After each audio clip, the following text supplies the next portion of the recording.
ilaw dito sa ating room kasi burn out. So, kailangan nating ayusin sa taas. Samahan niyo ako guys sa taas. Ayusin natin. Hello guys. Andito ako ngayon sa taas. Nag-aayos ako ng kuryente. Hi guys, laging electrical tayo ngayon. Ayan. Kasi nagdidikit siya na ang tagal na yung balat niya. Pag umuulan, nag-i-spark. Ayan, kailangan natin lagyan ng tape para maayos. Kasi dito sa Saudi nagtatag-ulan na. Ayan, dito tayo sa taas. Katakot. Ayan po.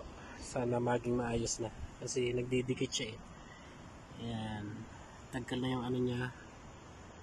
Yung wire niya. Yung ano niya.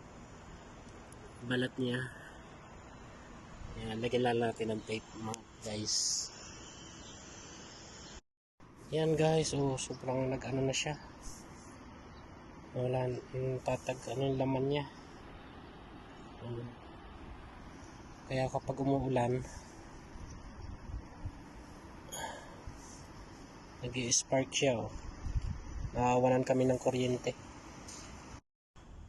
Yan guys, okay na. Nilagyan na natin ng tape. Sana naman hindi na mag-burn out sa amin. Ang taas taas.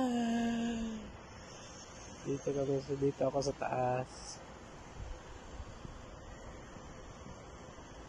Yan.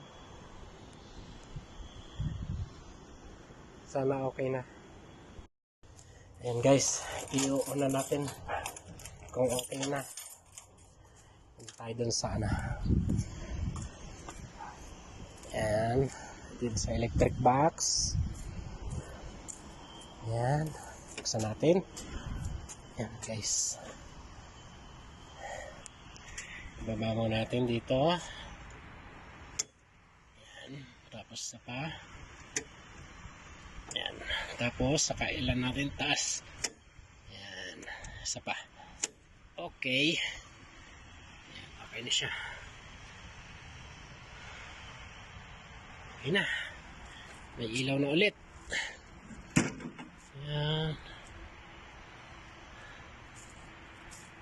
Tingnan natin guys kung may ilaw na.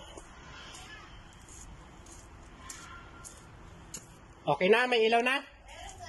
Ayan, may ilaw na daw. Ayan, may ilaw na. Ayan natin guys, sa loob ng aking room. Kung may ilaw na. Okay. Buhayin natin. Oh, yan, may ilaw na. Yan. Yan po yung aking alaga.